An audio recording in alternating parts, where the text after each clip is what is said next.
Hey guys, tonight we begin with something very relatable.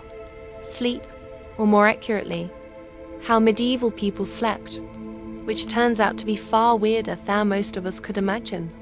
So before you get comfortable, take a moment to like the video and subscribe, but only if you genuinely enjoy what I do. And let me know in the comments where you're tuning in from and what time it is for you. It's always fascinating to see who's joining us from around the world. Now, dim the lights, maybe turn on a fan, for that soft background hum. And let's ease into tonight's journey together. Before electricity, TikTok, and sleep hygiene influences, medieval people approached time with a schedule that would baffle the modern melatonin enthusiast. It was called segmented sleep, a natural two-part sleep cycle, split neatly in half like a stale medieval biscuit. Their routine was simple. After sundown, most people turned in early, drifting off into what was known as first sleep. Then, after about 4 hours, they'd wake up deliberately and spend the next hour or two doing what can only be described as medieval midnight multitasking. This wasn't considered insomnia. It was just how sleep worked. The watch period between the two sleeps was seen as practical, useful, and occasionally alarmingly social. People used this time to pray, read religious texts, tend fires, or check their livestock, because nothing ruins your REM cycle like wondering if your goat is still in the yard. And yes, this was also considered the ideal time for intimacy. Medieval physicians and marriage manuals stated that the body was well rested and calm of mind during this period, which sounds like a polite way of saying too tired to talk. So, if you ever thought you were a romantic for waking up early to make your partner coffee, just know your ancestors were setting the bar very differently. The second sleep would follow this interlude, lasting until sunrise. Everyone from monks to farmers participated in this nightly rhythm. Even literary figures like Chaucer casually mentioned it, which means thetis. Even in medieval literature, people were writing about not sleeping properly. Oddly enough, modern science has suggested that segmented sleep might actually be more natural for humans. That sleep cycle aligns with how our circadian rhythms work in the absence of artificial light. So, the next time you find yourself wide awake at 2 a.m., don't panic. Just whisper, "Ah yes, the witch has begun," and go tend a symbolic for place. It wasn't until the industrial era with factories, gas lamps, and the growing fear often productivity that humans began to enforce the idea of 8 uninterrupted hours, as though sleep were a time sport. In the medieval world, waking up in the middle of the night wasn't failure. It was the schedule, and everyone was on it whether they liked it or not. Let's talk about beds, or rather medieval approximation of them. In today's world, we obsess over thread counts, memory foam, cooling gels, and weather. A mattress is cloud-like. In medieval Europe, a bed was often just a pile of stuff that used to be alive, now flattened under the weight of poor sleep and unspoken regrets. The typical peasant bed consisted of a straw mattress, known as a pallet. This was literally straw or hay stuffed into a sack of rough fabric if they had the luxury of a sack. If not, it was just straw on the floor, possibly damp, possibly already claimed by a cat. These pallets were not comfortable, but they were better than nothing, which was the alternative. Straw was cheap, plentiful, and good at insulating against the cold.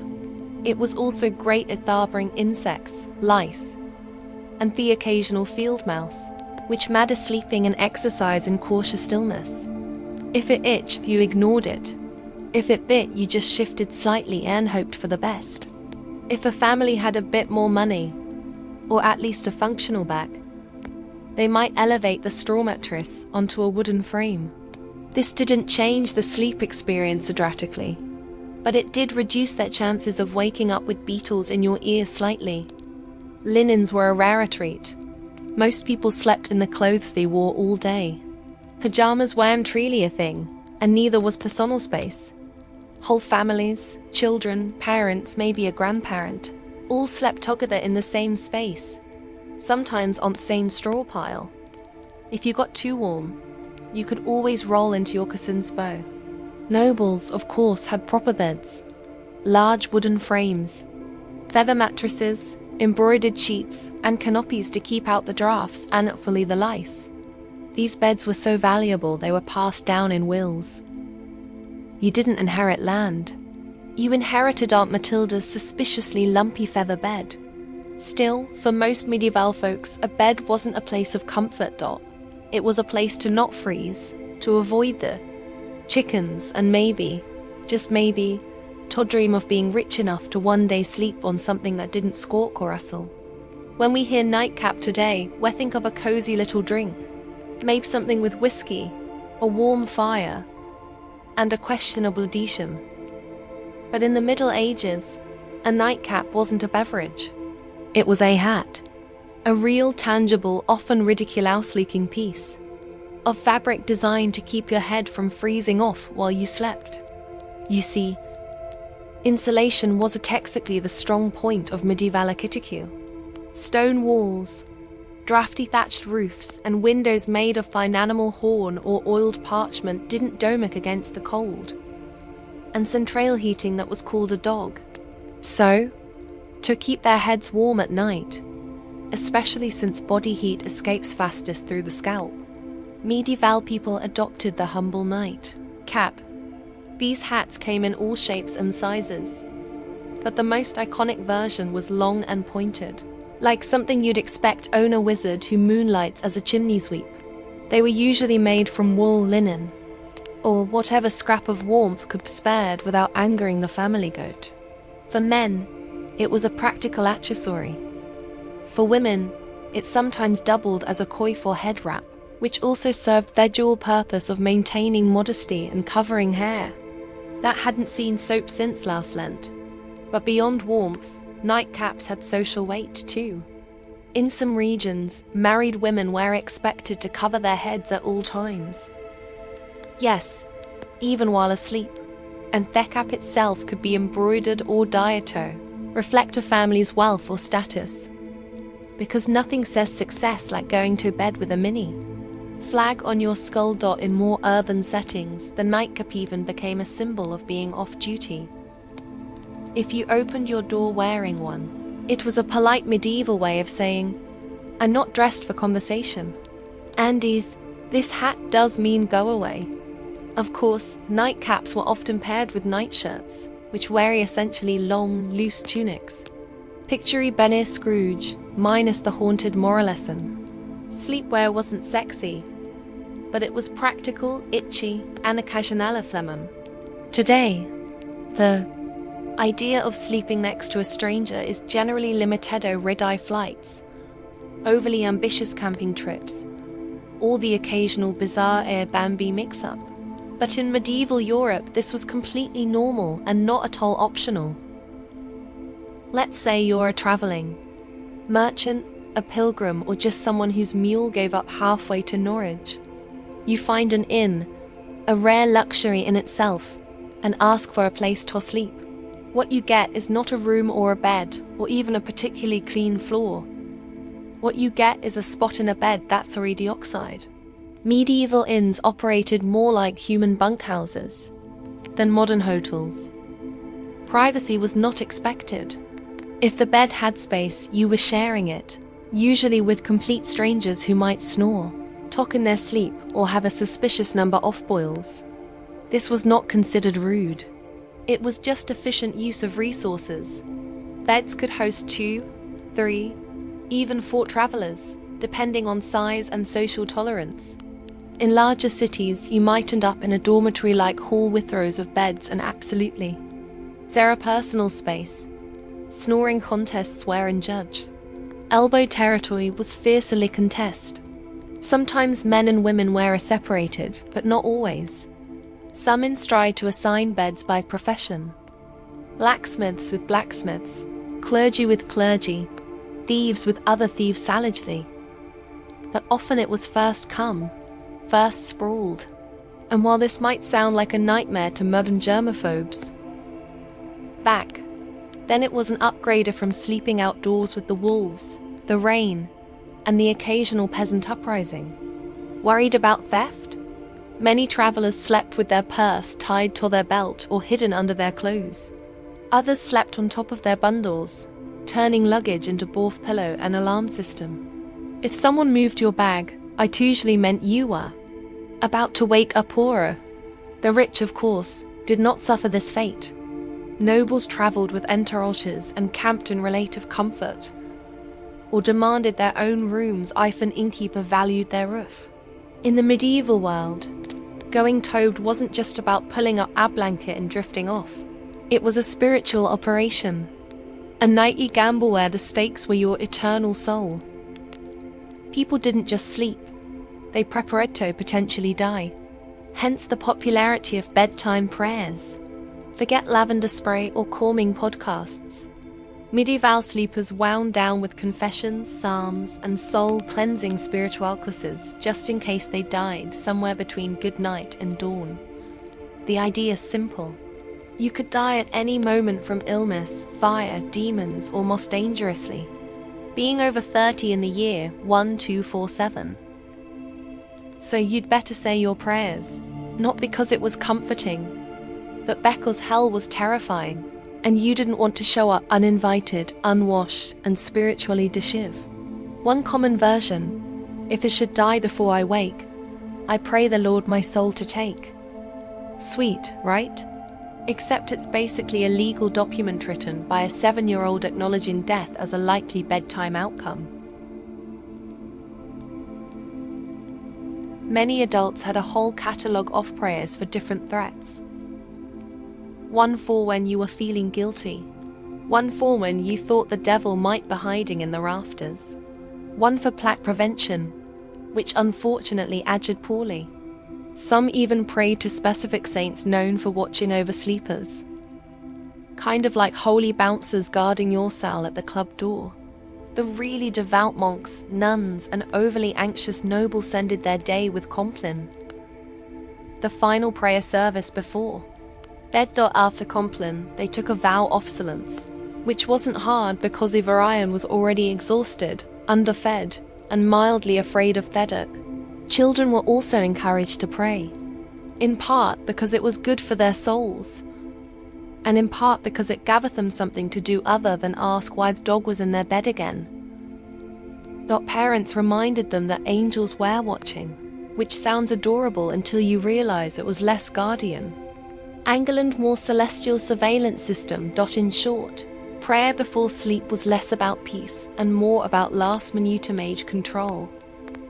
Think of it like medieval antivirus software. You hoped it worked, even if you didn't fully understand how. In the modern world, dreams are usually dismissed as random nonsense. Stress, too much cheese, or your brain trying to file paperwork in the dark. But in the medieval world, dreams were taken very seriously, as in eternal consequences. Dreams weren't just dreams. They were considered messages from God, saints, the devil, your guardian angel, or possibly that weird relic you kissed last Sunday. Some dreams were divine revelations, others were demonic temptations. Either way, you were supposed to pay attention and possibly write it down, or confess it or fast for 3 days just to be safe. Theologians, monks, and self-proclaimed visionaries spent an alarming amount of time interpreting dreams. Entire texts were dedicated to decoding them. Dreamt of fire might be hell. Dreamt of water could mean purification or drowning. Dreamt of a man with a goat's head juggling fish. You'd better call a priest immediately and possibly move. Medieval people believed that what happened in dreams mattered because your cell was still active while you slept. This meant that your actions in a dream could reveal hidden sins or spiritual weakness. That mildly embarrassing dream about stealing a loaf of bread, that might be your subconscious confessing your guilt for real-world gluttony or just hunger. But still, better to confess it anyway, just in case. Monks and nuns often recorded their dreams. and shared them with spiritual superiors. Some were celebrated for having holy visions during sleep. Others were quietly told to eat fewer onions before bed. Of course, dreams weren't just spiritual puzzles. They also made excellent plot devices. Medieval literature is full of dream sequences, where knights encountering ghouls, demons, or metaphorical creators spouting poetry about virtue. Dreams were basically the Netflix of the medieval world, except with more allegory and fewer happy endings. The church predictably was suspicious. Not all dreams were divine, and some were believed to be planted by demons to corrupt the innocent. If you dreamt of something you weren't wholesome, it could mean your soul was under attack, or that you just slept too close to the fireplace fumes again. In modern times, some people let their pets sleep entheived. It's a cozy, if occasionally arrangement. In the Middle Ages, however, sharing a bed with an animal wasn't a quirky personal choice. It was a heating strategy. Let's start with the basics. Medieval homes weren't exactly built for comfort. Stone walls, no insulation, drafts so aggressive they probably had names. Central heating that was candlelit familipig. In peasant homes, it wasn't unusual for humans and livestock to sleep in the same room, sometimes the same bed, and very often the same pile of straw. Chickens wandered freely. Dogs curled apart your feet. Pigs snorted softly bezzed half. And if you were lucky, none of them bit you during the night. This wasn't about affection, though medieval people certainly appreciated their animals. It was about survival. Animals generated body heat. They were warm, dependable, and unlike some relatives, didn't hog the blanket. A large dog could keep your toes from freezing. A cow in the corner might raise the room temperature by a degree or two, which in January felt like a miracle. Medieval homes, especially those of the lower classes, often had just one room for everything: cooking, eating, sleeping, occasionally dying. Everyone, humans and animals alike, medada with the same space. Children might be nestled between parents. And a goat, a kitten might serve as an impromptu alarm clock. Hygiene. Let's not ask too many questions. For wealthier families, this wasn't as common. Nobles didn't usually sleep next to livestock, though they might still have lapdogs in bed. Not for heat, but for fashion and fleury distribution. Some castles even had separate sleeping areas for favorite animals, because nothing says power like your dog with its own room and title. There were drawbacks, of course. Animals can be loud. They can wander, and they are not, historically speaking, known for respecting personal space. But medieval people adapted. A hoof in the face at 3 a.m., just part of the bedtime routine. If you've ever had to share a room at a youth hostel and thought, this is a bit much, allow us to introduce the medieval monastic dormitory, a place where comfort went toady quietly under a vow of silence. Monasteries didn't believe in personal space or softness, or fun really. The typical dormitory housed dozens of monks all sleeping in a single large room, usually arranged in neat rows like morally upright sardines. Beds, if you could call them that, were often wooden planks, sometimes with a straw mattress if Thebut was feeling generous, or it was a feast day. You slept fully clothed, not out of modesty, but because getting dressed in the dark at 2 a.m. for prayers was more painful than just going to bed already prepared. The monastic uniform, including robe, belt, and sandals, doubled as spiritual armor and for insulation. If you got cold, you layered up. If you got hot, well, no, you didn't. There were no pillows, no privacy curtains, and absolutely no ticking. Silence was enforced, not suggested, under the rule of Saint Benedict. If you rolled over and groaned too loudly, you might find yourself on chamber pot duty for a week. Snoring, however, was a grey area. You couldn't control it, but if it became disruptive, the Lord might still hold Yao accountable. Or at least you're. Selmatswold. Lighting was minimal. One candle maybe. You didn't need to see. You just needed to lie still and not sin. That was the goal. Despite the austerity, monks believed their Spartan beds were a training for the afterlife. Preparation for the soul's journey by denying their flesh any excess. Sleep was not a pleasure. It was a necessity monitored and scheduled like everything else. Some monks even slept sitting up just to avoid any hint of luxury or dreams or circulation. Compared to this, peasant straw piles and snoring pigs almost seem luxurious. At least the pig didn't judge you. Let's talk about something that would horrify most modern sleepers. Waking up voluntarily at 2 a.m. and not for a bathroom break or a doom scroll, but for prayer. Loud, cold, candlelit prayer in medieval monasteries. This was standard practice. Monks and nuns followed a rigid daily schedule based on canonical hours, which include matins, the first service of the day. And by day, we mean the darkest part of night, when even the owls were still deciding whether to wake up. The bell will toll, often rung by someone who drew the short straw, and the entire dormitory of robed, sleep-deprived souls would shuffle off to the chapel insolence. And yes, still in full clothing, because monks didn't do pajamas, the only layering system they believed in was spiritual. Inside the chapel, the flickering candlelight, and under theatre of stone vaults, they would chant psalms, recite scriptures, and try their best not to fall asleep on their feet, which incidentally was a real issue. There are records of monks being punished for dozing mid-prayer, usually with extra chores or more prayers. You fell asleep in matins. Congratulations, you now get to lead the next one. Matins could last an hour or more. Some particularly enthusiastic order stretched it to 2.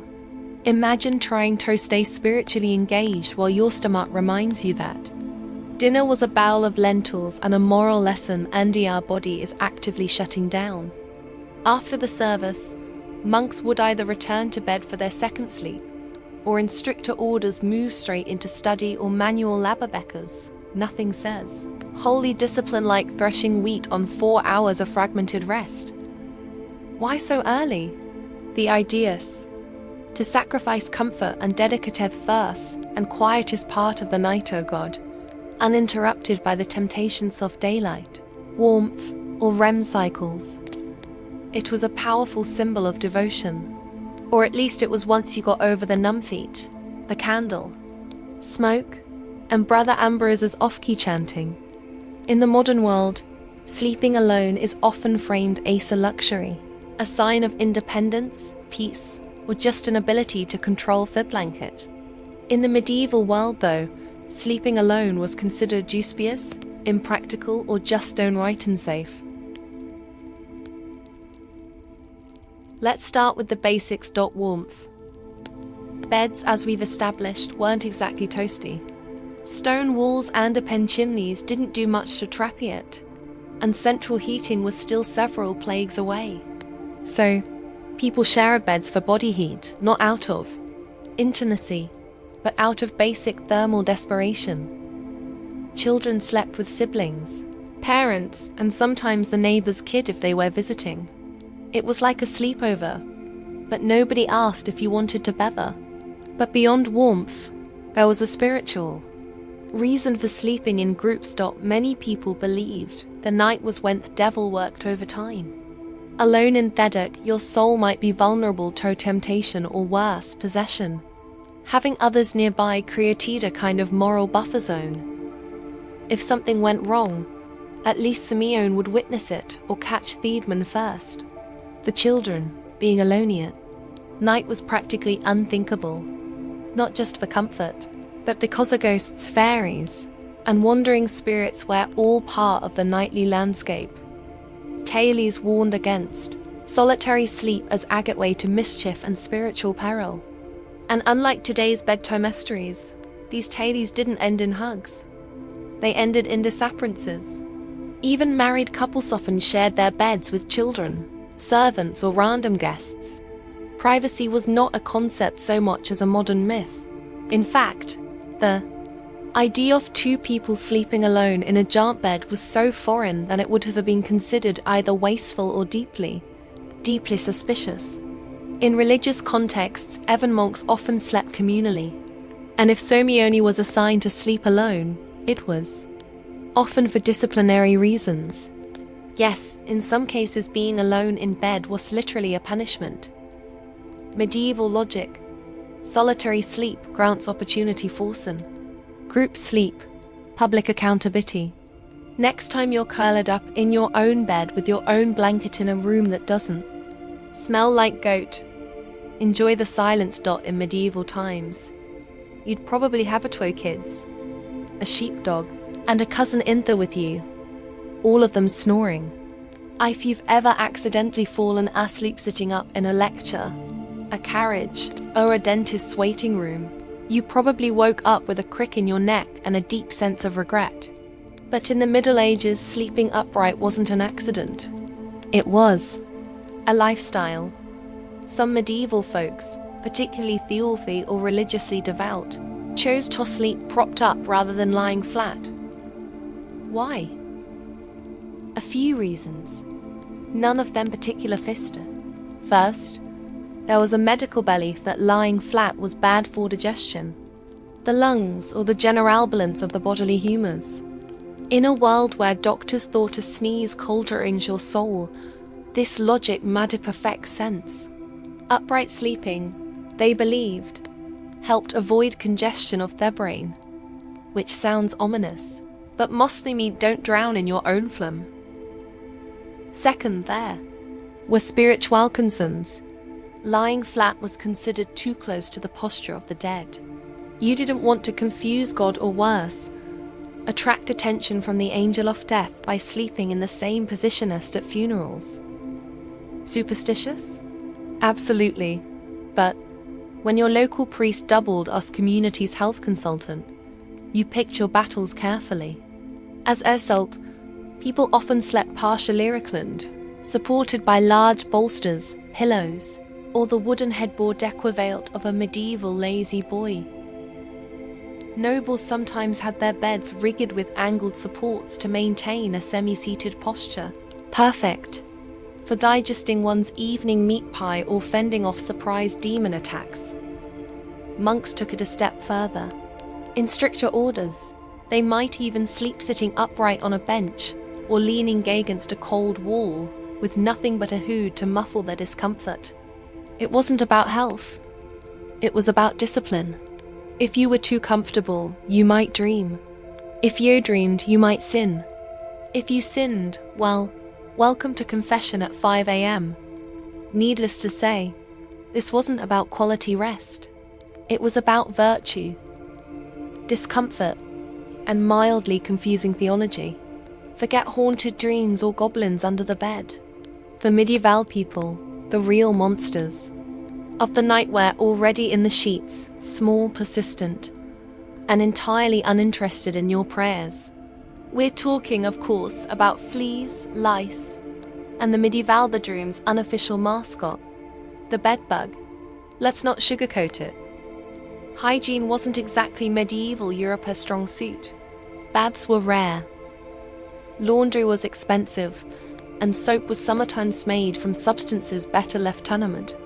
Add that to straw-filled mattresses, shared bedding, and the occasional live chicken underfoot, and you've got the perfect environment for an all-you-can-eat pest buffet. Fleas and lice was so common they were practically roommates. Peasants dealt with them daily. Nobles, despite their satin sheets and feather beds, were not exempt. In fact, some richer households shared dedicated nitpickers, actual servants tasked with removing lice from their employer's hair and clothing.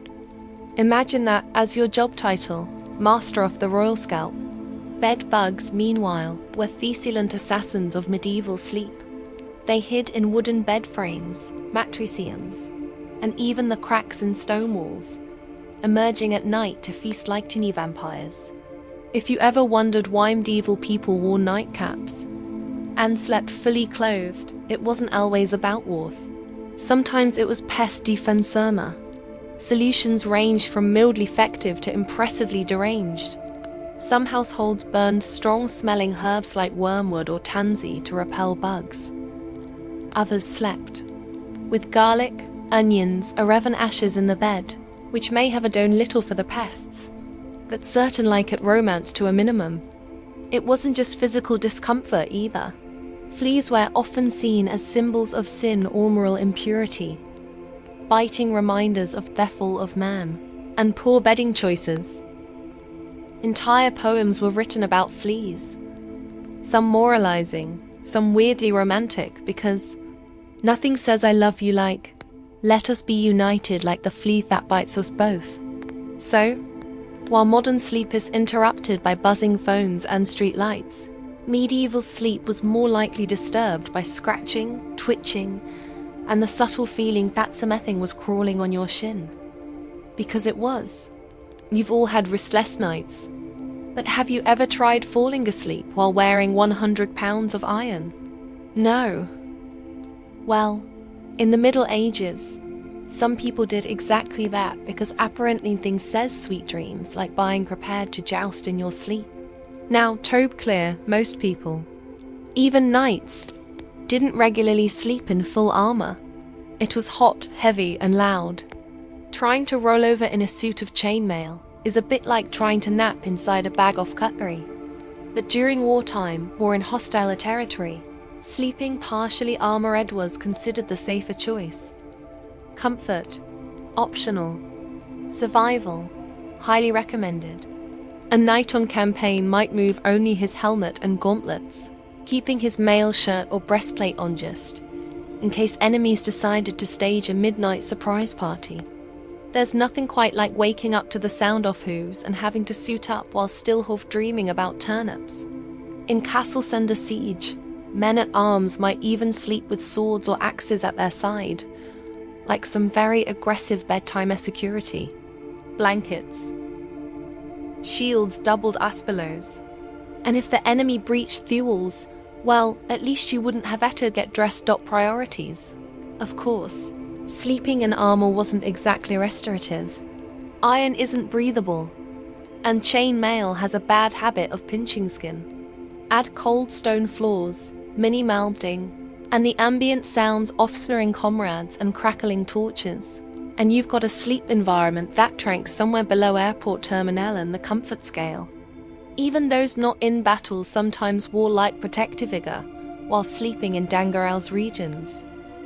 Traveling merchants or guards on watch duty might nap in gambas, thick quilty jackets that offered a bit of protection and slightly more padding than the moral support of prayer alone.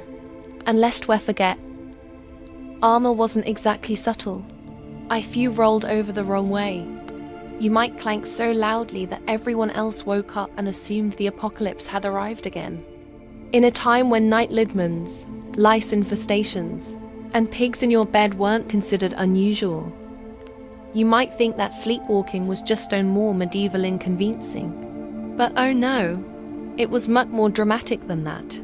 In the Middle Ages, if you started wandering around in your sleep, people didn't chalk it up to stress or exhaustion. They assumed you were possessed, bewitched, or had unfinished business with the Holy Roman Empire. Sleepwalking or noctambulation, if you wanted to impress the local monk, was poorly understood and often feared. The idea that someone could rise from their straw pallet, shuffle across their room and stare blankly at a wall wassless harmless parasomnia, and more devil's rehearsal dinner. Accounts from the time suggest that people were genuinely spooked by sleepwalkers. Picture this. A man in a long nightshirt, candle in hand, eyes glazed, mumbling Latin that he didn't actually speak while stepping over livestock. You'd think ghost or heretic Orbuth. And depending on your locale priest, an exorcism might be scheduled bare breakfast. Some believed sleepwalking was caused by bad humors, especially too much black bile, which was the medieval catch-all for anything they couldn't explain. Others thought it happened because the soul was temporarily released during sleep, leaving the body free to bumble around like an unattended mule. To prevent these nightly adventures, people treat everything from herbal remedies to praying over their beds, hanging iron charms, or in more rural areas, adjusting the person's leg to a chair. If that sounds extreme, consider that some medieval homes had open hearths, knives for eyewear, and chamber pots just waiting to be tragically averted. In one curious twist, there were rumors of people climbing onto rooftops in their sleep. Whether or not these accounts were exaggerated, the fear of leaping dreamers led to barred windows and occasional theological debates about whether a person could sin while unconscious. Thankfully, most sleepwalkers just paced, muttered, or attempted to open imaginary doors. But if someone sleepwalked into a church, locals might treat it as a divine signal call for a cleansing ritual just to cover all spiritual bases. If medieval life taught people anything, it was how to sleep through chaos. Church bells, thunderstorms, screaming livestock, the occasional siege. For the sleep-deprived denizens of the Middle Ages, these were just ambient noises. The medieval version of white noise. Let's start with Thebbles. Church bells marked every sacrament of the day. Sunrise, prayer times, meals, and of course, the ungodly hur of matins at 2 or 3 a.m. If you lived anywhere near a monastery, your dreams were probably soundtracked by regular tolling. At some point, their brain just accepted it. Bells became the lullaby of an overscheduled soul. And it wasn't just bells. Storms were frequent and terrifying. With no weather apps or triple glazed windows, you experienced every clap of thunder like the world might end. Roofs leaked, windows rattled, and chimneys howled like banshees. Still, people slept. They had to. Work didn't stop for insomnia. Neither did ploughing, praying, or running from Vikings. Speaking of which, invasions and apocalyptic events weren't always a deal-breaker for bedtime either. In the 14th century, people continued to sleep somehow through famine, war, and even the Black Death. When death carts rolled by in Themening, it was considered more of a grim wake-up call than a cause for panic. And if you didn't wake up, well, some believed that was a mercy. There are even records of people sleeping through half-cakes, barn fires, and angry mobs. Sleep deprivation was common, and Bedtime suggested. If you worked from sunup to sundown, ate barely enough to survive, and spent your day dodging mud, taxes, and spiritual damnation, you were going to fall asleep hard. And then there were those who used sleep as a kind of escape hatch. Faced with illness, grief, or fear of the world literally ending, which was forecast roughly every century, some people just curled up under a cloak, mumbled a prayer, and took a nap. There's a strange kind of wisdom in that. In the winter of 1692, the village of Salem, Massachusetts, was cloaked in more than just snow. It was cloaked in tension, suspicion, and a quiet kind of fear that seeped into the timber-framed homes and frozen fields. The people of Salem were Puritans, strict, devout, and deeply superstitious. They believed they were building a holy community in the wilderness, a city on a hill watched by God and stalked by Satan. Life weighs already hard. The village had recently split from Salem town over politics and religion. Crops had failed. Smallpox had ravaged nearby communities. Wars with native tribes had left many traumatized. There was friction between neighbors, inheritance disputes, and a deep resentment toward outsiders or any own woe didn't quite fit in. Add to this the long, dark, bitter New England winter, and something was bound to break. That break came in the home of Reverend Samuel Parris, the village's minister, his 9-year-old daughter, Betty, an 11-year-old niece, Abigail Williams, began to behave strangely. They screamed uncontrollably. They threw things, They contorted their bodies in unnatural ways. At times they fell silent for hours, eyes wide with terror. Neighbors whispered that they were cursed. The girls claimed they were being pinched and bitten by invisible forces. Reverend Paris, unsure of what to do, called in a local doctor, William Griggs. After failing to find any physical cause, Griggs delivered the diagnosis that would plunge the village into chaos. Witchcraft. That single word set fire to fears already simmering. In Salem, in a place where witches were believed to be real, dangerous servants of the devil, the idea was not far-fetched. And now, if the devil could worm his way into the minister's own household, what did that mean for the rest of the community? The girls, prodded by both adults and peers, began naming names. First, they accused women on the margins, social misfits and outcasts.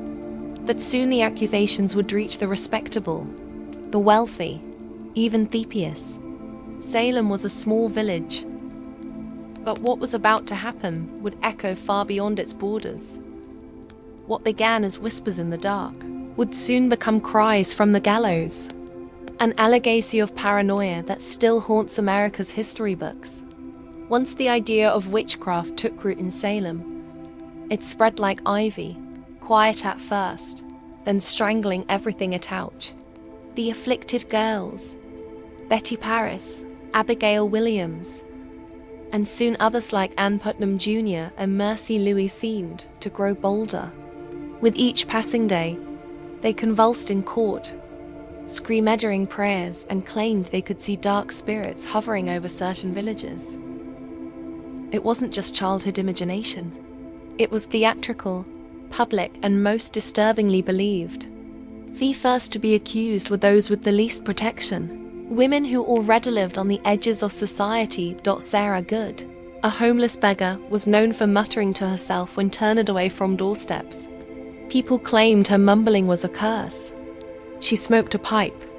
She snapped at children. She fit the mold of a witch because she didn't fit the mold of a Puritan woman. Sarah Osborne hadn't attended church in over a year and had scandalized the community by marrying an indentured servant after her first husband died. A woman who defied convention, clearly suspect. Tituba, the enslaved woman in Reverend Paris's household, was the most exotic of all. Originating from Barbados, her storytelling, accent, and folklore frightened the villagers. Under pressure, possibly even physical beatings, Tituba confessed to witchcraft, but instead of clearing Thea, her confession blew it wide open. She told a story of a tall man in black, a figure associated with the devil, asked her to sign a book. She said she saw strange animals, yellow birds, red cats, and even spectral dogs. But most damning of all, she claimed there were the witches in Salem. That was all Facourt needed to hear. Once Tituba opened the door, others rushed through it. New names were added weekly. Neighborston on neighbors. Old grudges were disguised as righteous accusations. Property disputes turned into spectral assaults. If someone's cowed suddenly, it must have been witchcraft. If a baby cried during a prayer, surely that was the devil stirring. The fear became so infectious that not even the innocent dared to speak out. To defend an accused witch was to invite suspicion upon yourself. Silence was safety. And so the web of accusations widened, trapping the village in its sticky, unseen threads. Logic was fading. Hysteria was now in control. As accusations mounted and the village reached a fever pitch, the colonial government stepped in. Governor William Phipps, recently appointed Andioja to maintain order, established a special court to deal with the chaos. It was called the Court of Oya and Tamanina, from the French meaning to hear and determine. But what it really became was a factory for fear-driven justice. The court convened in Salem town in June of 1692, and it was no ordinary tribunal. Its rules were warped by panic. Instead of requiring hard evidence or reliable witnesses, It hallowed something far more dangerous: spectral evidence. Spectral evidence. Testimony that a spirit or spectre of the accused had afflicted the victim. In other words, if a person claimed to have seen your ghost-like form in a dream choking them, that was admissible in court. Never mind that the accused could be asleep at church or miles away. It was their spirit doing the devil's work. You couldn't cross-examine a dream. And worse, you couldn't disprove it. Children were now treated as star witnesses. Their seizures, screams, and gasps in court became more theatrical by the day. One girl, Mary Walcott, would fall into fits the moment a suspected witch entered the room. If a prisoner looked at her, she shrieked. If they didn't look at her, she shrieked louder. The performances were mesmerizing, and the judges, including the influential judge Samuel Sewall and Chief Justice William Stoughton, accepted it all. Defense lawyers, there were none. The concept didn't exist. In colonial trials, if you were accused, you stood alone. If you denied the charges, the afflicted jewels writhed in agony. If you confessed, you might be spared death, but only if you named others. The system rewarded lees and punished excellence. Worse still, the trials became public place. People travelled from nearby towns to witness them. The accused were paraded into court in shackles, often wildered, often poor, and almost always powerless. And yet, not everyone believed. Some townsfolk whispered that the girls were faking. Others questioned we only certain types of people were being darkest, but few spoke openly. Questioning the court meant questioning the will of God. In Salem, reason had stepped aside, and the law had become a mirror reflecting fear, not justice. On June 10, 1692, the gallows in Salem claimed its first victim, Bridget Bishop. She was not new to scandal. Her reputation made her an easy target. She wore bright red clothing, ran a tavern, and had been accused of witchcraft years earlier. During her trial, neighbors testified that her spirit pinched them in the night, that their babies died after she passed by, and that she kept enchanted dolls. She denied everything. Still, the court found her guilty. She was led to Gallows Hill, a barren, windswept patch of earth just outside Salem. No prayer, no mercy. There it was pulled. The crowd watched, and with that single execution, the machinery of death began to churn. The hangings that followed came quickly. On July 19th, 5 more women were executed. Sarah Good, Susanna Martin, Rebecca Nurse, Elizabeth Howe, and Sarah Wilds. Some had good standing in their church. Rebecca Nurse in particular was a shocking case. An elderly, pious woman beloved in the community. Even the jury initially found her not guilty, but under pressure from the court and the afflicted girls, the verdict was reversed. Nurse's final words were whispered through the air like a warning. I am as innocent as the children. But it didn't matter. The Noosa did not discriminate. In August, more executions followed. On September 22nd, the deadliest day, 8 people were hanged in a single morning. Among them was Martha Corey, a woman who had doubted the trials early on, and her husband, Giles Corey, who met a different fate. Giles refused to enter a plea. Their court, unable to proceed with the trial without one, resorted to an ancient English punishment. Painful adder. You was pressed to death. Stones were pelted in his chest slowly, cry over 3 days. His final words, as legend has it, were more weight. By the end of the hysteria, 19 people had been hanged, 1 pressed to death, and at least 5 more died in jail awaiting trial. Dozens confessed falsely to save their lives. Over 200 people were accused. The gallows cast long shadows over Salem, not just on the hill, but in every heart. Fear had become law, and justice, blindfolded, had been led to the scaffold. While the executions claimed the spotlight, hundreds of others sat in cramped, foul-smelling jails, waiting for a verdict or a miracle. Salem's small jail couldn't contain them all. Accused witches were held in neighboring towns like Ipswich and Boston, chained to walls, starving, freezing, and forgotten.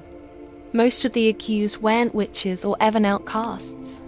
They were neighbors, friends, parents, children, people whose only crime was having a quarrel with the wrong person or owning land someone else wanted. In many cases, personal grudges disguised as divine justice drove the accusations. A pig wandered into a neighbor's yard and died. Must be witchcraft. Someone refused to help with firewood. Clearly they'd cursed the axe. Mary East, sister of the executed Rebecca Nurse, was one such case. She was a respected mother of 7 known for her piety.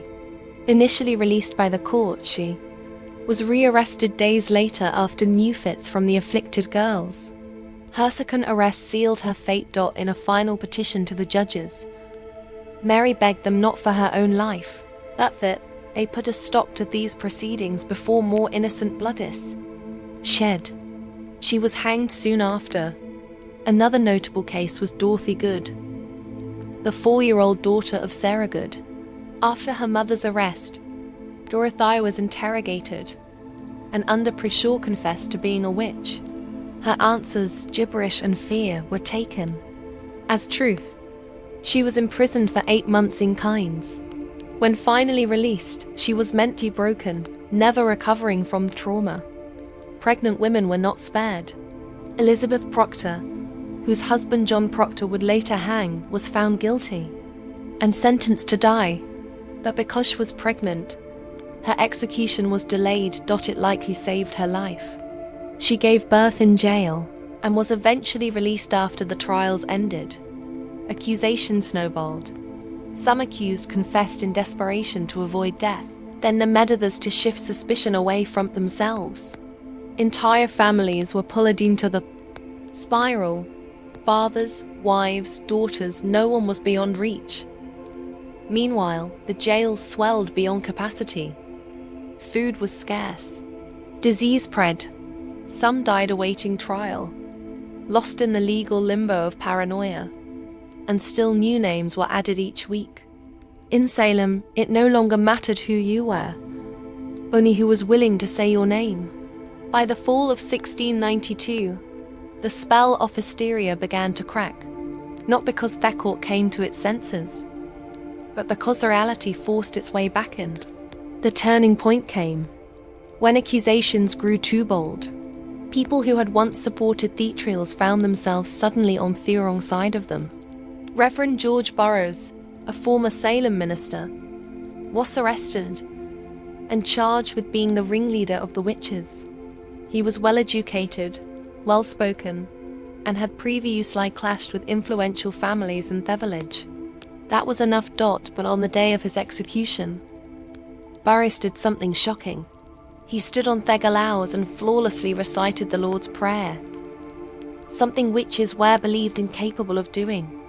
The crowd fell silent. Some wept. Even hardened observers were shaken. But the execution went on. That moment planted a seed of doubt.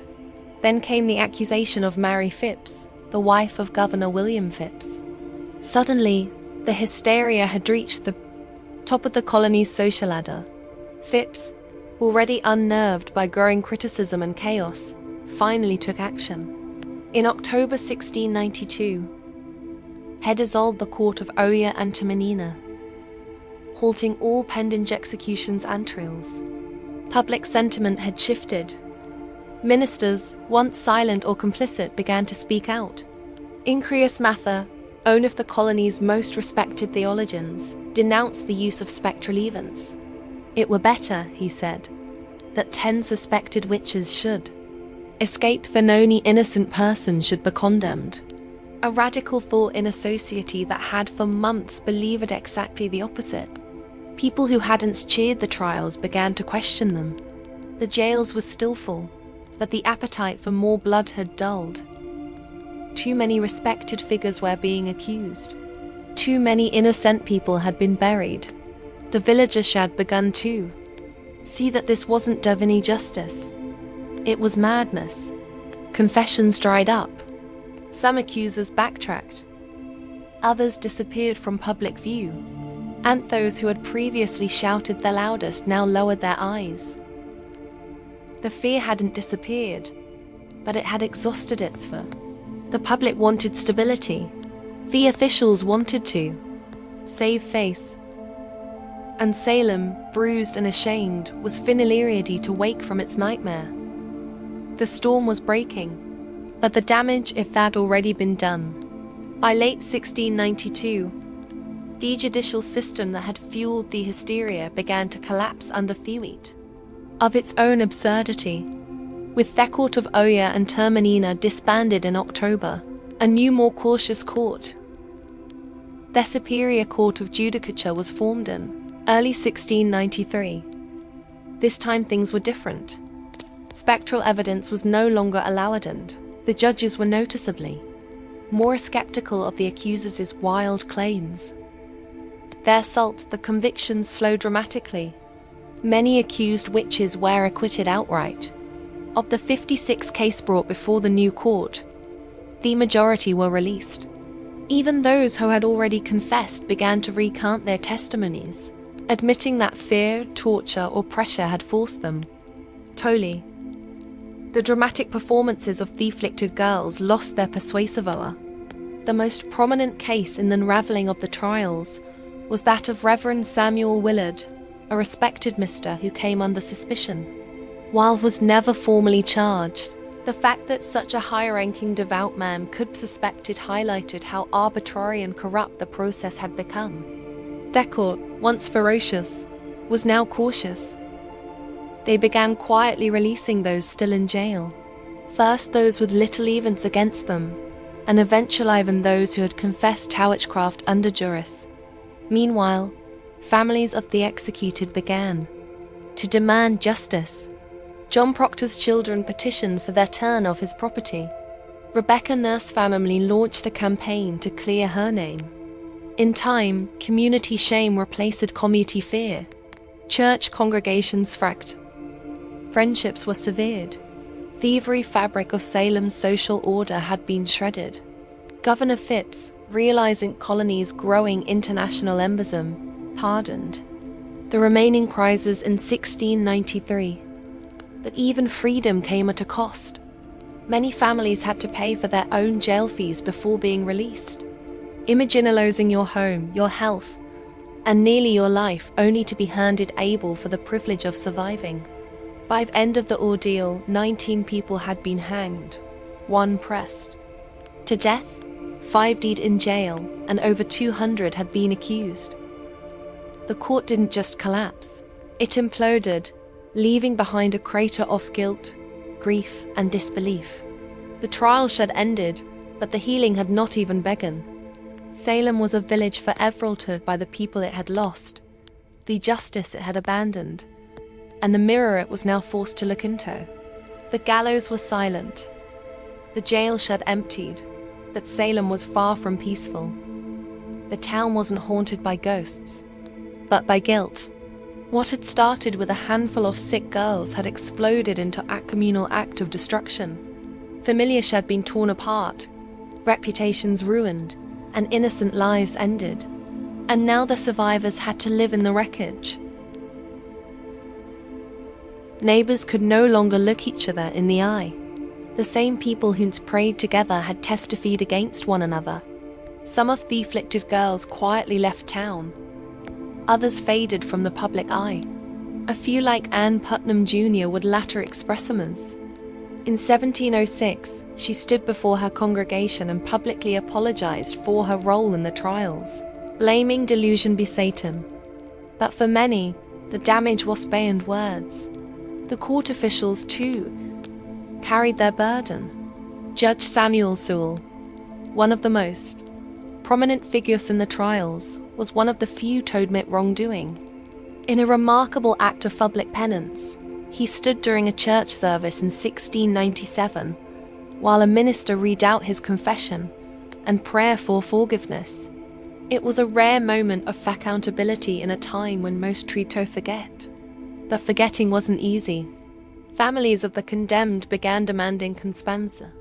Over the years, petitions flooded the Massachusetts government, asking for official pardons for returned property, for public acknowledgement that the executed were innocent.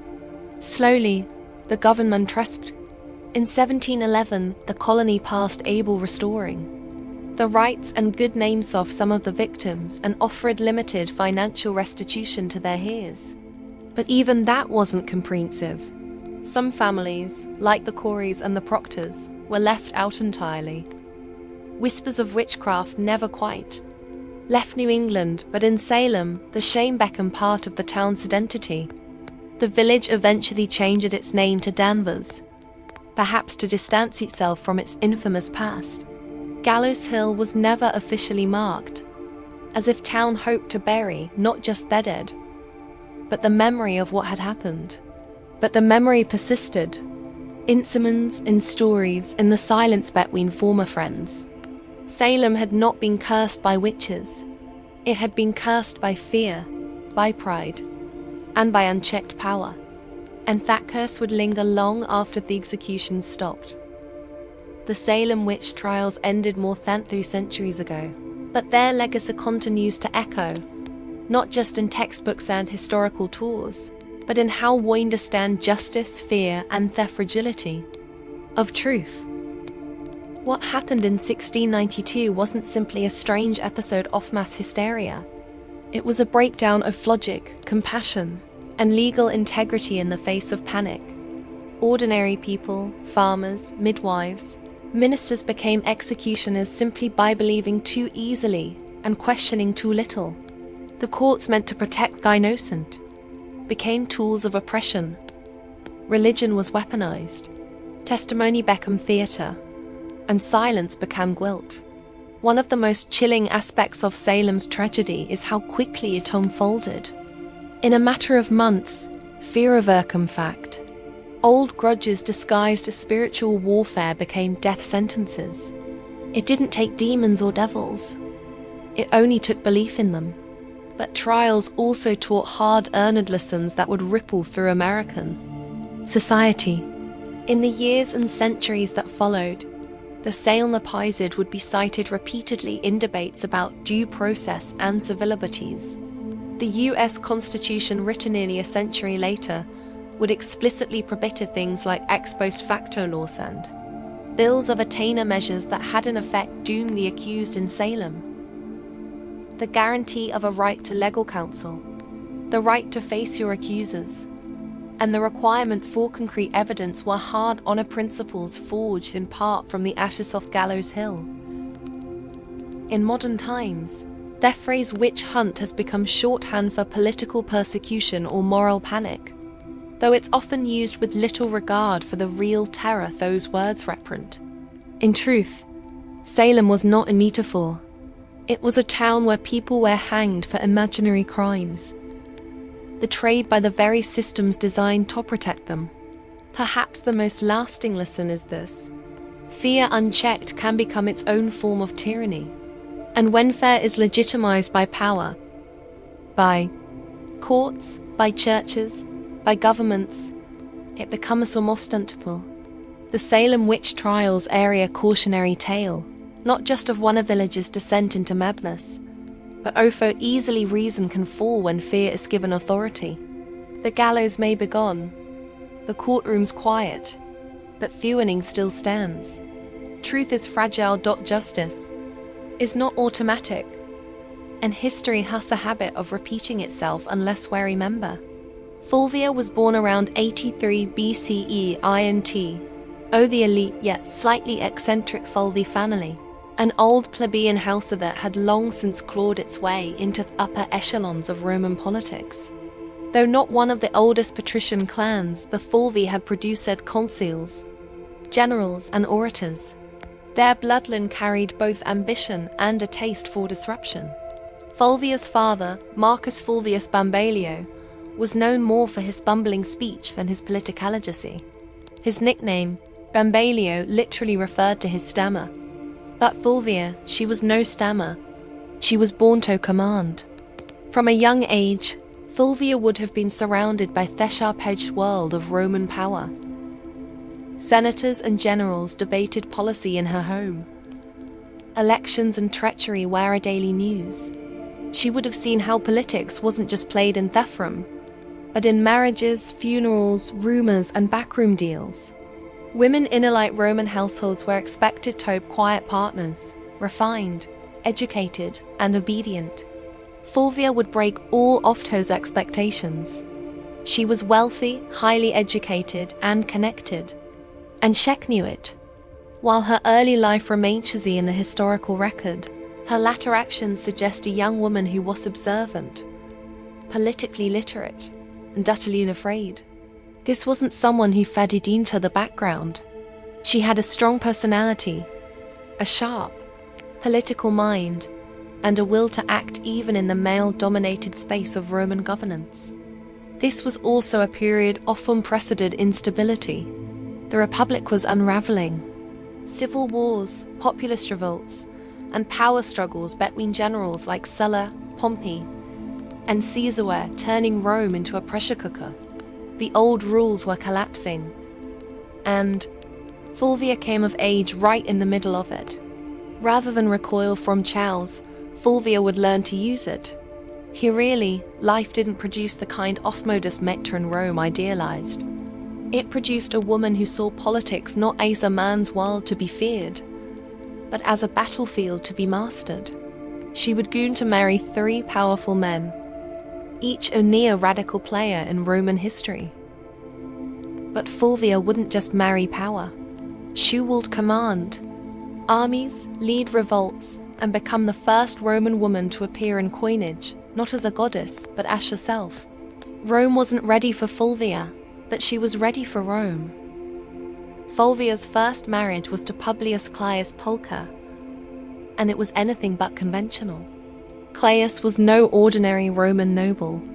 He was a populist agitator, a political arsonist with a flair for chaos, scandal, and street-level power to many of the Roman elite. He was dangerous. To the masses, he was a hero, and to Fulvia, he was a strategic opportunity.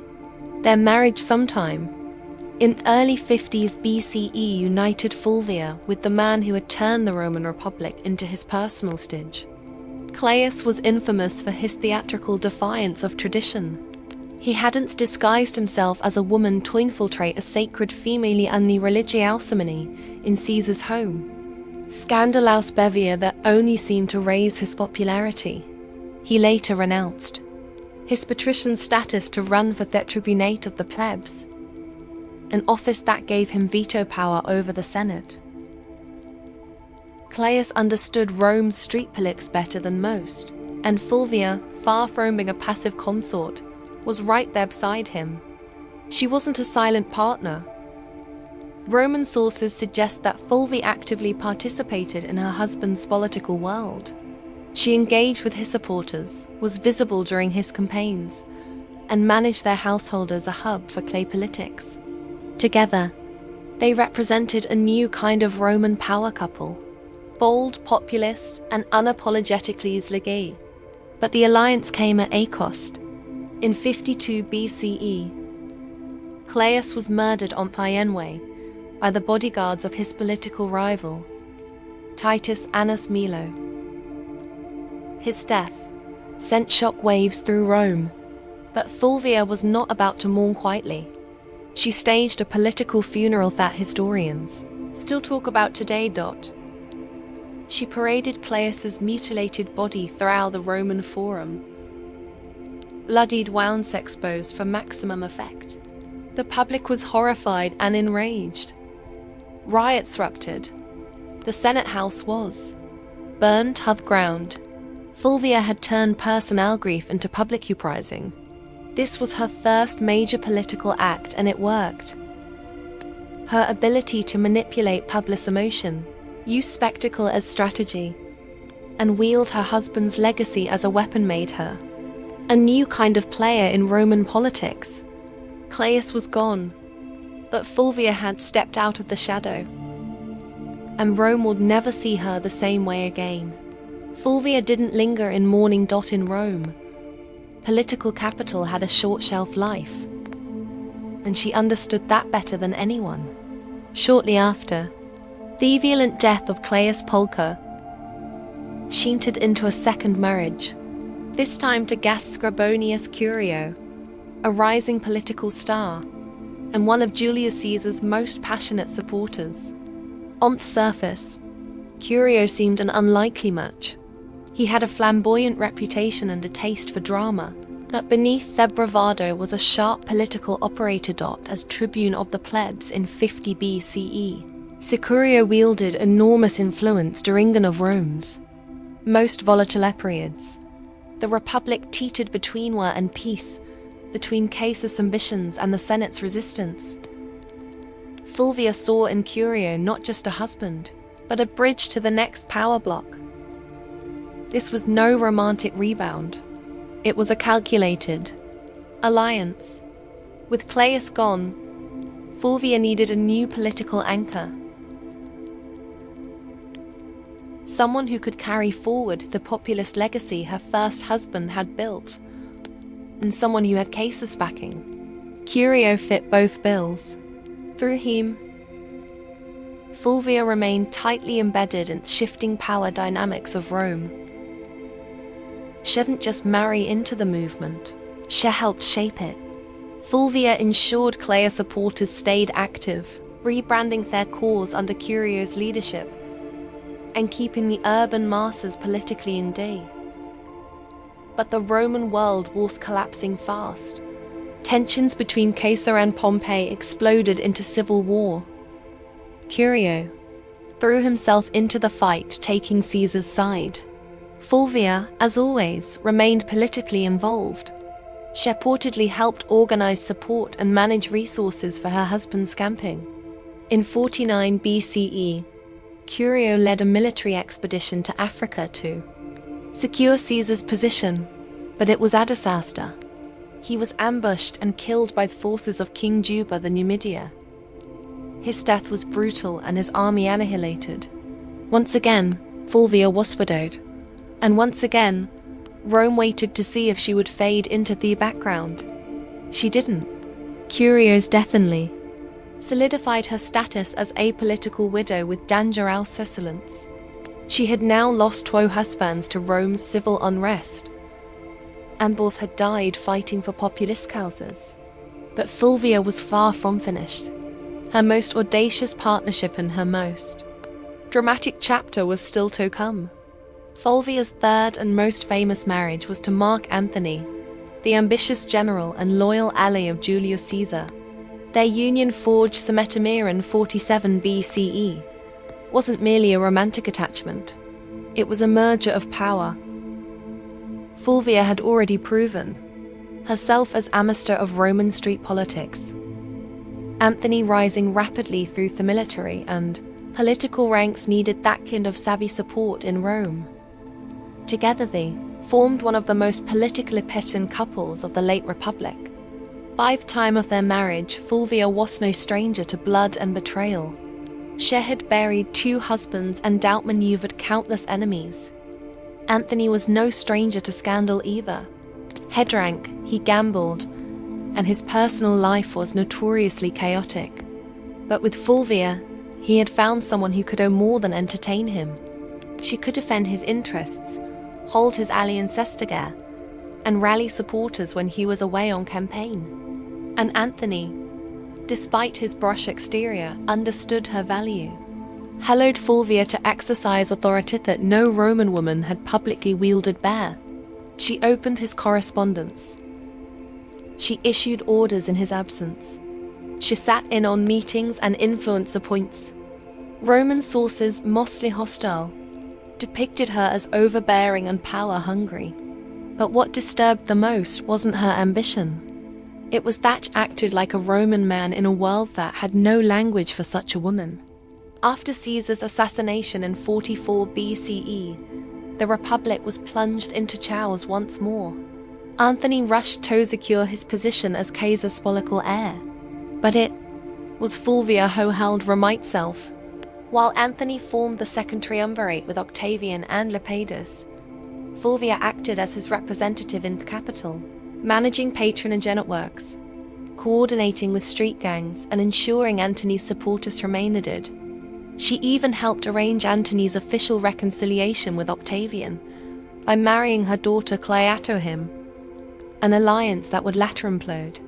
In public, Fulvia appeared not just as Antony's wife, but as his proxy. Roman coins were minted, bearing both Antony's image and her name, an unprecedented acknowledgement of her status. She wasn't hidden in the shadows of power. She stood in its full glare. But power in Rome was always borrowed, and Fulvia was about to test the limits of how far a woman could go before Rome snapped back. While Mark Antony pursued military campaigns and political deals across the Roman world, it was Fulvia who controlled the streets of Rome. She wasn't just his wife. She was his regent in all but name. In a period where violence, bribery, and raw influence kept order, Fulvia proved she could play the game as well as, if not better, than any man in the Senate. Rome, in the aftermath of Caesar's assassination, was a battlefield without swords. Power had become a moving target. Fulvia understood this, and she anchored Antony's authority in the capital by becoming his political substitute. She directed allies, dealt with the urban plebs, negotiated with factions, and most daringly waged war with words and silver. She financed loyal troops, offered bribes to keep public order, and ensured that any legislation passed favored Antony's future. Some ancient sources, especially hostile ones like Ian and Dionysius, paint Fulvia as manipulative, shrewish, and even warmongering. But beneath the misogynistic exaggeration lies a woman actively doing politics in a world that had no protocol for a woman doing anything beyond weaving and mourning. Fulvia was building coalitions, backing military commanders, and even issuing decrees, functions normally reserved for senators and consuls. She also made public appearances and maintained strong relationships with veteran soldiers, a politically vital demographic in the power struggles of the latter republic. While Antony was campaigning in the east, Fulvia was often the face of his authority in Italy, meeting with centurions, influencing decisions about land distribution, and reminding these soldiers that their loyalty to Antony came withwards. But this accumulation of power came at a cost. Roman aristocrats, particularly the faction aligned with Octavian, Caesar's heir and Antony's increasingly bitter rival, resented Fulvia's influence. They viewed her as a meddling woman with too much sway over legions, laws, and loyalties. Her ability to act without male guardianship was not just threatening, it was unprecedented. Fulvia wasn't naive. She knew the tension between Antony and Octavian was growing.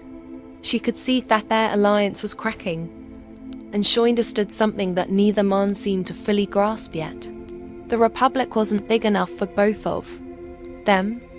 So, Fulvia began preparing for the next phase. Not diplomacy, but confrontation. She had stood behind power long enough. Now, she was ready to take it into her own hands. In 41 BCE, Fulvia did the unthinkable. She went to war against Octavian, the future Augustus. And she didn't do it quietly. With her husband Mark Antony still stationed in the east, Fulvia and Lucius Antonius, Antony's younger brother and a consul, took it upon themselves to challenge Octavian's authority in Italy. The cause?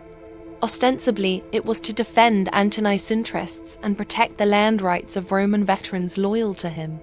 But underneath it all, Fulvia's fingerprints were worthy. This was not just politics. This was a military rebellion led by a Roman woman. The first and only time in Roman history that a woman would actively provoke and organize a civil war. The conflict, known as the Perusian War, was triggered by Octavian's controversial land redistribution program, which displaced many Italians to reward his soldiers. Fulvia seized on the growing discontent, portraying Octavian as a tyrant and traitor to Caesar's legacy, with Lucius acting as her frontman in the Senate, and Fulvia organizing behind the scenes. They raised 8 legions and seized the city of Perugia, modern-day Peru. Make no mistake, this was Fulvia's war. Ancient sources suggest she was more invested in conflict than Lucius himself. Cheerlead troops stirred the public and even corresponded with generals.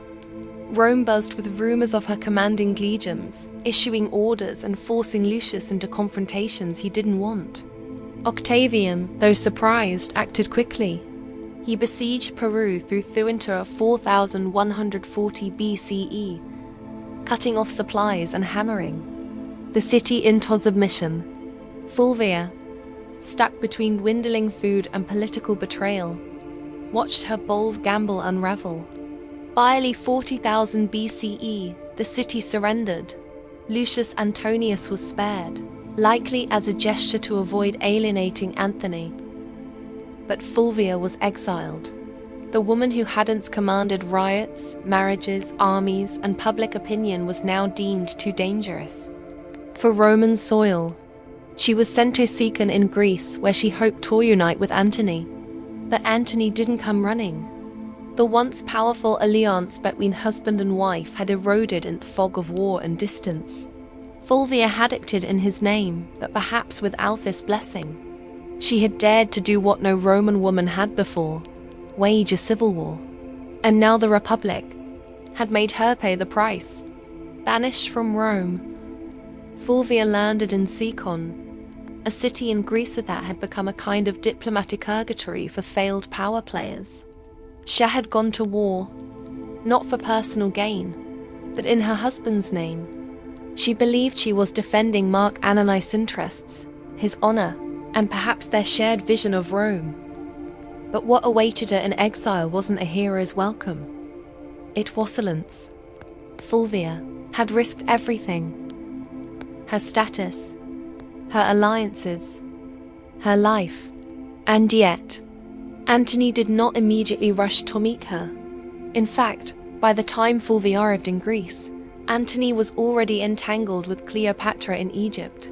Whether their romantic relationship had begun or was merely brewing, the symbolism was crushing. While Fulvia was raising legions, Antony was raising goblets at banquets beside a queen. The betrayal cut deep, not just personally, but politically. Fulvia had fought a war to protect Antony's power in Italy, and in response, he let her hang out. Tawdry. Some ancient historians, especially Plutarch, suggest that Antony was furious with her for launching the Perusian War without his direct approval. Others argue he welcomed her downfall. It cleared the way for a marriage alliance with Octavian, something Fulvia would have never tolerated. Still, Fulvia wasn't entirely without supporters. Some of Antony's troops, fiercely loyal to her, urged reconciliation, but her health had begun to fail. After enduring siege, exile, and betrayal, Fulvia died in Sicyon in 40 BCE, possibly from illness, stress, or heartbreak, or all three. She was around 43 years old. Her death proved Antony with a clean political exit. He met with Octavian shortly after and agreed to marry Octavian's sister, Octavia, as part of a Rhine-Wed peace treaty. The triumvirs were temporarily united again, but only because Fulvia, the one woman bold enough to challenge their designs, was gone. Fulvia's legacy would soon be overshadowed by Cleopatra, whose myths nearly every Roman woman of the period. But make no mistake, Fulvia was that prototype. She didn't wield power from behind a curtain. She marched into it, stood at the center, and dared to command armies in a world that treated women as furniture. Rome didn't know what to do with her, so it erased her. But the ashes of her rebellion would linger, and her story was far from ordinary. After Fulvia's death in 40 BCE, did the men she had once maneuvered, Anthony, Octavian, and even her former allies, began the quiet work of rewriting her legacy. She couldn't defend herself. Sub-narrative was shaped by her enemies and the uneasy, survivors of her ambition, and like so many powerful women in history, Fulvia became ascapegote. Ancient sources, mostly penned by men with vested interests, painted her as the reason for Theparuan war. The rift between Antony and Octavian, and even the general disorder of the Republic, Ian, Dioecius, and Plutarch depict her as overbearing, jealous, and driven by a lust for power. They blamed her for dragging Lucius Antonius into conflict, for antagonizing Octavian, and even for Antony's eventual estrangement from Rome. But were these accusations fair? Hardly. Fulvia had operated within a political climate where violence and manipulation were expected, at least if you were Aemon. She was no more ambitious than Caesar, no more aggressive than Pompey, and far less ruthless than Octavian would eventually prove to be. Her only true deviation was that she was a woman acting like a Roman man, and Rome didn't know how to digest that. She wasn't cloistered in the home, weaving quietly or serving as a political ornament. She was writing letters to generals, organizing street mobs and commanding loyalty from troops. And that made her dangerous, not just to Octavian, but to history itself. Even Mark Antony, the man whose legacy she had fought to preserve, conveniently blamed Fulvia for civil strife. After reconciling with Octavian and marrying his sister, Antony used Fulvia's death as a diplomatic cleansing. Her memory became the price of his political survival. There were no monuments raised in her honor, no grand funeral, no mourning speeches in the Senate, just silence. Yet her enemies couldn't arrest her herentilely. Fulvia had done too much. She had raised armies, steered elections, negotiated alliances, and fought a civil war. She was the first Roman woman whose venom appeared on coinage, not as a dietary metaphor, but as a political agent. The damage to her reputation was deliberate, but so was her presence in historical record. Despite every attempt to bury her behind caricaturing slander, Fulvia refused to vanish. Her defiance still echoes. You just have to listen past the men. Fulvia's story ends in silence, but her legacy is anything but quiet. In the centuries that followed her death, historians and writers struggled to topless her in Rome's grand narrative epos. Fulvia broke every rule of what a Roman woman was supposed to be. She hadn't just advised power from the shadows, she became power.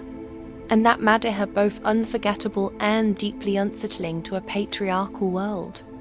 In a society where women were expected to influence through whisper and marriage, Fulvia shouted through policy, war, and political theatre.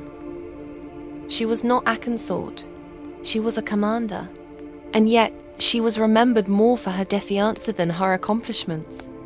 Roman historians could handle a woman who didn't stay in her place, so they rewrote her astral, power, hungry, and disruptive. But read between the lines and a different figure images. Fulvia was the first Roman woman to mint coins with her name. She organized political factions, leveraged marriage as a tactical weapon, and manipulated Roman street politics with stunning festivity. She moved through the civil wars of the 1st century BCE, not as a bystander, but as a player.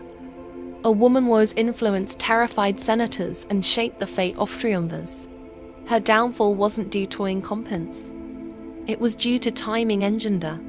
Had she been born a man, she might have been remembered as a second Caesar or a more charming Cato. Instead, she was cast as the wicked woman who did too much. Still, her legacy lingered. Later Roman women like Livia Drusilla, Agrippa the Younger, and even Cleopatra herself, though of a different world, would all operate in the shadow Fulvia helped carve. They would manipulate tempers, wield armies, and control secession. But Fulvia did it first, and with no imperial title to shield her. Today, modern historians have begun examining Fulvia with fresh eyes. No longer a cautionary tale, she is being recognized as one of the most politically active women in Roman history. Someone who tested the boundaries of female power and paid their price. She didn't simply live in the age of triumvirs. She challenged them. And while Rome may have tried to erase her, Fulvia left fingerprints in every corner of its collapse. Not a footnote, a force. A woman centuries ahead of her time, dot by the summer of 1963. The United States was a country teetering between two worlds. One rooted in centuries-old systems of oppression, and another a Chinto breathed free. In the Deep South, segregation wasn't just a social norm, it was the law. Black Americans were barred from restaurants, schools, buses, voting booths, and even drinking fountains. Police brutality was rampant. Lynchings still occurred, and in places like Birmingham, Alabama, peaceful protesters were being met with snarling dogs and high-pressed fire hoses. The change was coming, and it wasn't asking for permission. In just a few years, the civil rights movement had surged into the national spotlight. Sit-ins, freedom rides, and boycotts had become familiar headlines. Leaders like Rosa Parks, Medgar Evers, and John Lewis were no longer just names. They were symbols of defiance. The March on Washington wasn't born out of a single conversation. It was their salt of rising frustration and fierce hope.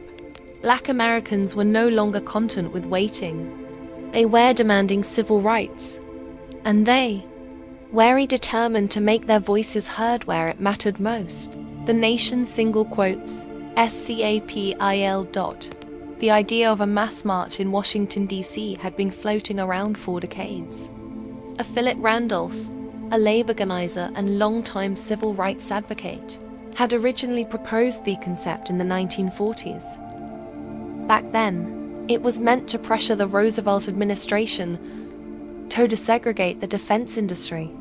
That protest was called off after Roosevelt caved and signed an executive order. But no, in 1963, the stakes were even higher.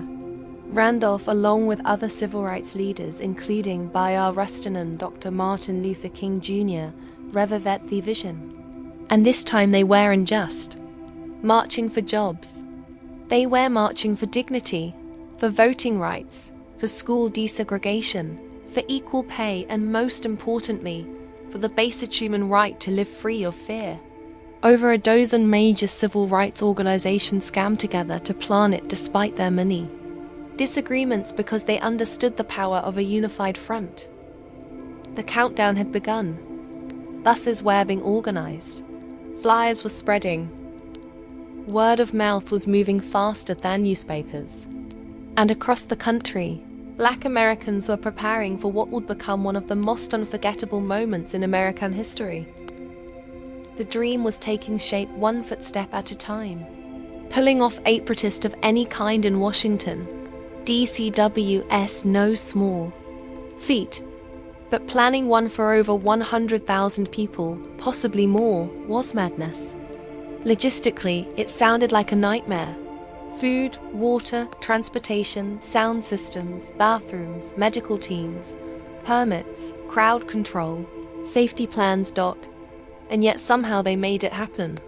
At the center of this controlled chow stood Bayard Rustin, a man who, despite being openly gay and often kept behind the scenes for political reasons, was a master strategist.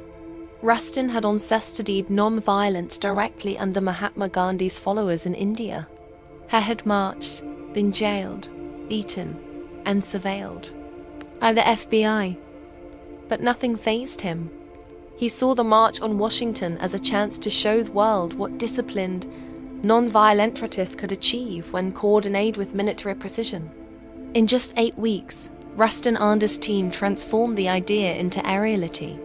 The march was officially called the March on Washington for Jobs and Freedom, And it was deliberately meant to include both racial justice and economic equality. That dual message was no accident. While Dr. King would later become the spiritual symbol of the day. It was Randolph and Rustin who made Sorethi demands were just as much about unemployment, minimum wage, and workers' rights as they were about civil rights. Meanwhile, tensions simmered beneath surface. President John F. Kennedy and his administration were nervous, deeply nervous. They feared riots, backlash, or worse, bloodshed. Civil rights leaders assured them the process will be peaceful. Still, the National Guard was on standby. Hospitals in D.C. were put on alert, and liquor sales were banned fourth day. Federal workers were even told they could stay home. And then there was the question of unity. The big six civil rights organizations, NAACP, CPS, SNCC, National Urban League, and Randolph's Brotherhood of Sleeping Car Porters, often clashed over tactics. Some wanted more radical action, others more diplomacy. SNCC's young firebrands were growing impatient with King's non-violent approach, but they all agreed on this. The time for silence had passed. Rustin's plan read like a military operation. Every bus and train was tracked. Every speaker was timed to the minute. Every route had marshals trained in crowd control. They weren't just planning a march. They were orchestrating a moment that would shake the conscience of a nation. August 28, 1963. A sweltering Wednesday in Washington, D.C. The sun was already hot by 9 a.m., and the humidity clung to the skin like a second shirt. But it didn't stop them. From every corner of the country they came. Black, white, young, old, students, clergy, factory workers, and celebrities. Some wore their Sunday best, others clutched protest signs. They came by bus, train, carpool, and even foot. Over 250,000 people in total converging on the National Mall, like a rising tide of hope. And yet there was no chaos. Despite the government's fear of riots and unrest, the scene was astonishingly calm. Volunteers direct foot traffic. The Red Cross handed out water. Groups sang freedom songs, held hands, and cheered as new marchers arrived. You could hear gospel choirs near the reflecting pool, and chants of jobs and freedom echoing off the marble columns of the Lincoln Memorial. Celebrities joined in too. Harry Belafonte, Sidney Poitier, Paul Newman, Marlon Brando, Joan Baez, Bob Dylan. But no one was there for autographs. They were there to witness history and lend their voices to a cause bigger than any one person. The crowd was orderly brutalized. There was no pushing, no looting, no violence. Instead, there was a shared understanding that this wasn't just a protest. It was a sacrament. For many Black Americans, just standing on the mall felt like a quiet act of revolution. To be seen, to be counted, to say we are here in front of same Lincoln Memorial where Thegri emancipator sat in stone. It was a full circle moment, generations in the making. At exactly noon, the official program began. Leaders took the stage, by one, each representing different organisms, ideologies, and regions, but united in message. Speakers demanded equal pay, desegregated schools, a living wage, and an end to police brutality. Mahalia Jackson sang. Marian Anderson, who had once been banned from singing at Constitution Hall because of her race, now sang for thousands beneath a Penske. As the hours passed, the tension grew, not from unrest, but from anticipation. The man everyone was waiting. Effa had not yet spoken, and when did, the world would stop, listen, and remember. The march wasn't just making history. It was becoming legend minute by minute. By mid-afternoon, the crowd had grown quiet, not because they were tired, but because they knew what was coming. Standing in the shade of the Lincoln Memorial, Dr. Martin Luther King Jr. approached the podium. He wore a dark suit, a neatly tied tie, and an expression of deep calm. Barrelai consoled the fire building inside him. He carried prepared remarks, typed and written collaboratively with Heist advisors the night before. But what Fueled would remember wasn't what had been typed. It was what came from his heart. He began with measured intensity, outlining the grim realities of segregation, police violence, and broken promises. 100 years later, he said, referring to the Emancipation Proclamation, the Negro is still not free. His voice rose and fell like assaman. He used repetition, rhythm, and sealants, not as fillers, but as instruments. The crowd listened in rapt attention, some nodding, some wiping away tears, others holding signs that simply read now. But it was what happened next that changed the tone of the entire event and arguably the trajectory of the civil rights movement itself. Standing just behind King was gospel legend Mahalia Jackson, who had sung earlier that day. She suddenly cried out, "Tell them about the dream, Martin. Tell them about the dream." And King did. He set aside his notes, gripped the podium, and launched into a passage he'd delivered before, but never like this. "I have a dream," he said, and the crowd leaned in. "I have a dream for tone day this nation will rise up and live out the true meaning of its creed." Each phrase rang louder, clearer, more resolute. "I have a dream that one day the sons of former slaves and the sons of former slave owners will be able to sit down together at the table of brotherhood. I have a dream that my 4 little children will one day live in a nation where they will not be judged by the color of their skin, but by the content of their character." It wasn't a speech anymore. It was a vision, a prayer, a lightning bolt through history. By the time King closed with the words, "Free at last, free at last. Thank God Almighty. We are free at last." The crowd erupted, applause, tears, shouts of joy. They knew they had just witnessed something more than oratory. They had heard prophecy. The power of the March on Washington wasn't just in the speeches or the music. It was in the people. The sheer scale of humanity gathered that day was overwhelming.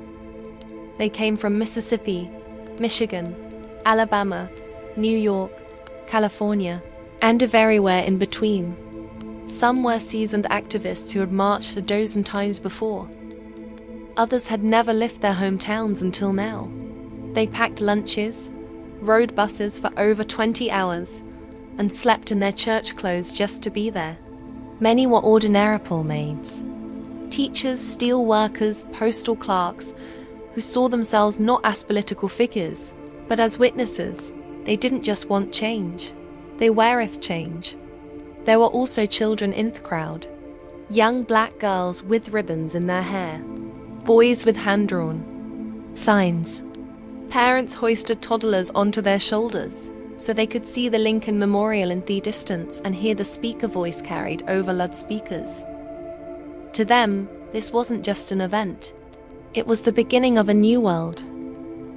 Some faces stood out.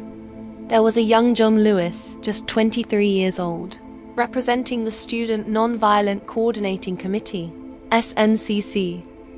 His original speech had been so fiery, so uncompromising that senior leaders asked him to tone it down minutes before he went on stage. He agreed, but just barely. His call for radical change still shook the crowd. And then there was Daisy Bates, the only woman to speak that day, not on her own behalf, but reading a prepared statement in behalf of other civil rights women. The organizers had faced criticism for sidelining familiar voices. Bates's brief but powerful message underscored a harsh reality. Even within a movement about equality, some voices still struggled to be heard. Also present were union organizers, rabbis, nuns, priests, and students of every background. They didn't all agree in strategy. Some favored King's nonviolence. Others leaned toward Malcolm X's more militant posture. But for that one day, those differences didn't matter. Unity won out. It was a visual symphony of American possibility. White and black hands linked in solidarity. Freedom now buttons penetrate chests and the sound of 250,000 souls breathing as one. The faces in the crowd weren't just watching history unfold. They were shaping it. And none of them will ever forget what they saw. The world saw unity, inspiration, and poetic justice on the steps of the Lincoln Memorial behind the scenes. The March on Washington was anything but simple. What looked like a perfectly synchronized movement was in truth held together with string, sweat, and a lot of last-minute prose. B.R. Rustin, the chief architect of the march, had to battle not just logistics, but politics. He was constantly under scrutiny, not just because he was openly gay and a former communist, but because some civil rights leaders feared his identity would be used to discredit the movement. In fact, Congressman Adam Clayton Powell had once threatened to publicly accuse Rustin and Dr. King of being lovers if King didn't remove Rustin from an earlier campaign. That threat haunted every stage of planning. Then no waste issue of women's voices. Despite the critical roles played by women like Ella Baker, Diane Nash, and Dorothy Height, none were invited to deliver major speeches on their own. Rosa Parks was in the crowd that day, revered by all, but was not given the microphone. Behind the powerful optics of the march lay the truth. The movement still struggled with its own hierarchies and blind spots. Even within the Big Six organizations, friction bubbled. SNCC leaders were growing increasingly disillusioned with the slow pace of change and the older generation's insistence on moderation. They wanted to confront systemic racism more aggressively. CORE had similar frustrations, but unity was deemed too important. Just for one day. Meanwhile, the federal government watched with clenched teeth. J. Edgar Hoover's FBI had assigned over 100 agents to spy on organizers. They bugged hotel rooms, followed key figures, and compiled doses. They were convinced the march would turn violent, or that communists would hijack the event. When nothing of the sort happened, they simply doubled down on their surveillance, especially of Dr. King. And let's not forget money. The march cost over $250,000. Equivalent to millions today. Most of it was raised through unions and sympathetic donors, but organizers scrammed until the final hour. They even borrowed walkie-talkies from the Boy Scouts. The March on Washington was historic. Yes, but it was also deeply human, imperfect, messy, political, and unfinished. Just like the country, it sought to heal. The sun began to dip behind the Washington Monument as the crowd slowly dispersed. People hugged, cried, sang, and lingered as long as they could, reluctant to leave what felt like sacred ground. But the march was over. Their speeches had been delivered. The signs had been raised high. The world had watched. And now the question hung heavy in the humid August air. What happens next? In the immediate days that followed, the media reaction was cautiously positive. Major newspapers acknowledged the historic nature of the event, though often with a tone of detached curiosity. Some called it orderly and dignified, which was code for no inebriated. Few outlets gave much space to specific demands of the march, like a call for a federal jobs program, or a $2 minimum wage equivalent to around $20 today. But everyone covered Dr. King's speech. That at least could not Baynard. President John F. Kennedy, who had initially opposed the idea of the march, watched it unfold on television with growing admiration and perhaps surprise. He called the event impressive and met with civil rights leaders at the White House immediately afterward. But legislative movement trained slow. His proposed Civil Rights Act was still stalled in Congress, caught in the claws of Southern opposition. Some activists were disappointed. They had hoped the march would result in immediate action. Instead, it was back to the grind, organizing, marching, resisting, and mourning those who paid the price for justice. Just weeks later, that reality hit. On September 15, 1963, 4 black girls were killed in the 16th Street Baptist Church bombing in Birmingham. The dream had been voiced, yes, but the nightmare wasn't over. Still, something had changed. The March on Washington marked a new phase in the civil rights movement. It proved that mass protest can be disciplined, powerful, and impossible to ignore. It brought together a coalition broader than ever before. Labor, unions, faith leaders, celebrities, students, and working-class Americans all in one place, united by justice. And most of all, it gave the movement a voice, a dream, a speech that would be quoted, studied, and echoed across the world.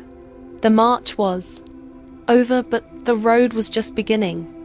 And that road would soon lead through blood, legislation, and transformation. The March on Washington didn't just straddle the conscience of America. It reshaped its moral landscape. What had begun as an audacious act of protest became a cornerstone of the civil rights movement's legacy, permanently altering how Americans understood justice, democracy, and the power of collective action. In legislative terms, the march didn't yield immediate victories, but it created momentum. Less than a year later, in July 1964, President Lyndon B. Johnson signed the Civil Rights Act into law. It outlawed segregation in public places and banned employment. Discrimination based on race, color, religion, sex, or national origin.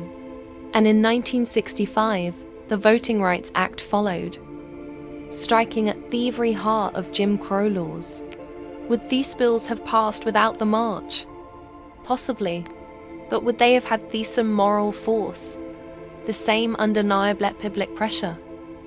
Probably not. For Martin Luther King Jr., the speech that day propelled him into a new realm. You went from respected leader to global icon. But fame came with cost, surveillance, threats, and ultimate assassination in 1968. The dream he spoke of on those steps will become more poignant, more tragic, and more revered with each passing year. For the broader movement, the march showed what unity could achieve. It gave organizers a blueprint for large-scale mobilization, and it inspired a generation of activists both in the US and abroad. Anti-apartheid organizers in South Africa, student protesters in Europe, and future human rights leaders across the globe would cite the March on Washington as a model. But the legacy ain't just historical. The language of the march, the idea of jobs and freedom, the image of peaceful resistance, the echoes of I have a dream still pulses throughout modern protest. From the Million Man March to Black Lives Matter rallies, echoes of 1963 reverberate with every chant and every cardboard sign in Washington, D.C. King's Memorial now stands just across the tidal basin from the Lincoln Memorial. Visitors walk past this towering likeness carved in stone with words from that August day etched into the granite.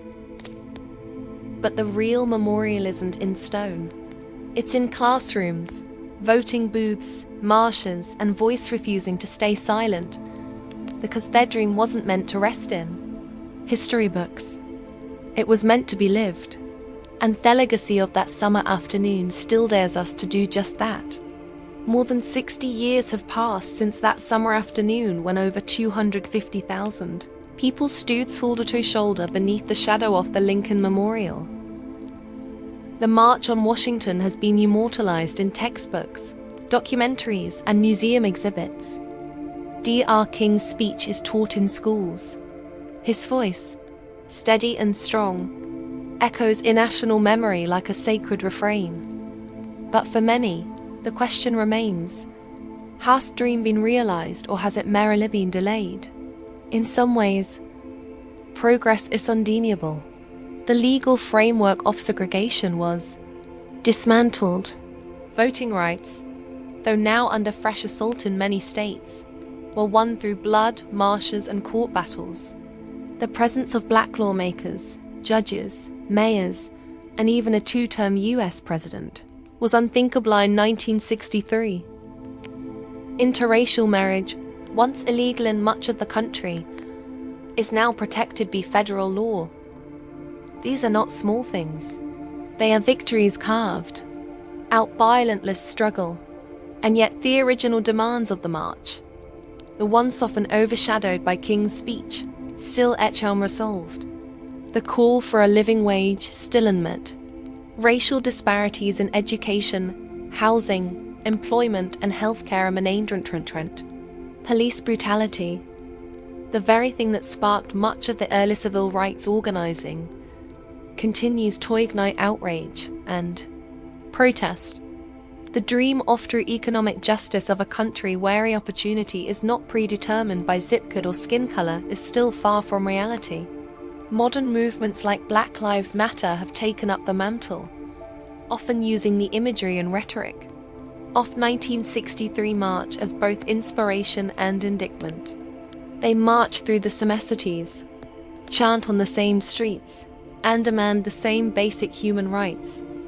But they do so in a world transformed by social media, surveillance, and new forms of resistance. The March on Washington was never meant to be the conclusion. It was a flashpoint, a stake in the ground that said, "This is where we are, and this is what we demand." It was a declaration, not a resolution. So the dream remains battered, challenged, reinterpreted, but still alive. Whether it is deferred, distorted, or one day fulfilled depends not on the past but on us, on the choices we make, the injustices we confront, and the courage we summon to march again and again until the dream becomes a shared live reality.